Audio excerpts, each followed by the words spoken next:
On March 14, 1879, Pauline Koch welcomed a son into the world whom she named Albert Einstein. Despite a less auspicious start as a child, Einstein would go on to become the preeminent scientist of his era, often regarded as an unparalleled genius. This narrative explores the transformation of a man initially deemed socially inept into history's most revered scientist. Einstein's journey into language acquisition was slow, marked by a propensity to softly articulate words to himself before verbalizing them, a habit that earned him the affectionate nickname, quote, the dopey one, from the family maid.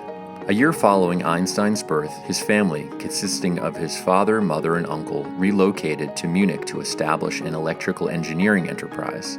This move significantly influenced Einstein's early education. At the age of 5, Einstein commenced violin lessons, though his true appreciation for music only blossomed at 13 when he discovered Mozart's violin sonatas. From then on, he was captivated by the violin, participating in string quartets during his youth and throughout his life. He once remarked, quote, Mozart's music was so pure and beautiful that I see it as a reflection of the inner beauty of the universe itself.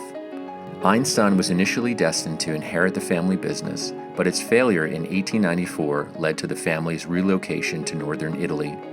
It was in Italy that a teenage Einstein penned his first scientific paper examining the nature of the ether, a concept that he would later disprove. Over his lifetime, Einstein authored over 300 scientific papers. Einstein obtained his teaching diploma from the Zurich Polytechnic School in Switzerland in 1900. Despite excelling in theoretical physics, his mathematics score was comparatively lower.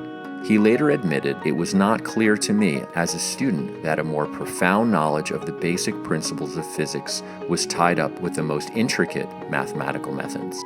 In 1902, Einstein's father passed away, leaving him responsible for his mother and sister during a challenging period of unemployment and significant debt to his uncle.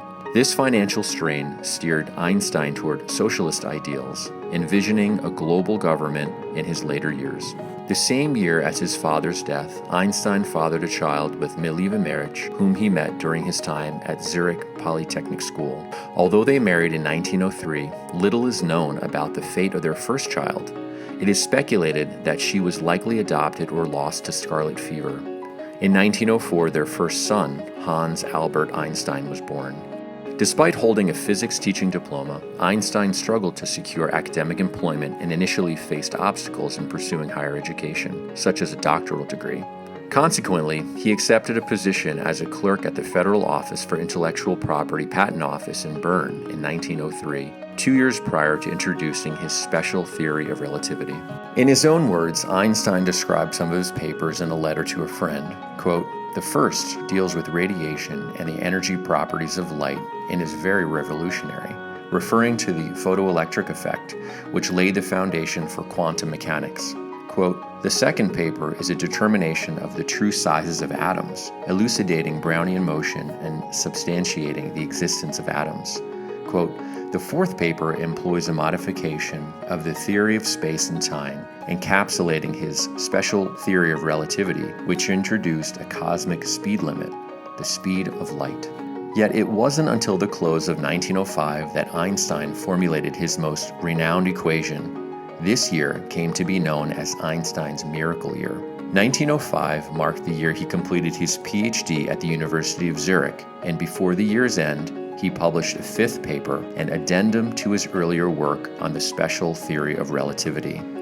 This addendum unveiled a groundbreaking relationship between energy and mass, giving birth to the world's most famous equation, E equals mc squared. Please join us next week for part 2, where we delve further into the captivating life of Albert Einstein following the pivotal year of 1905, when his career truly began to flourish. Thanks for listening to Uncommon Wisdom. Don't forget to like, subscribe, and hit the notification bell for future episodes.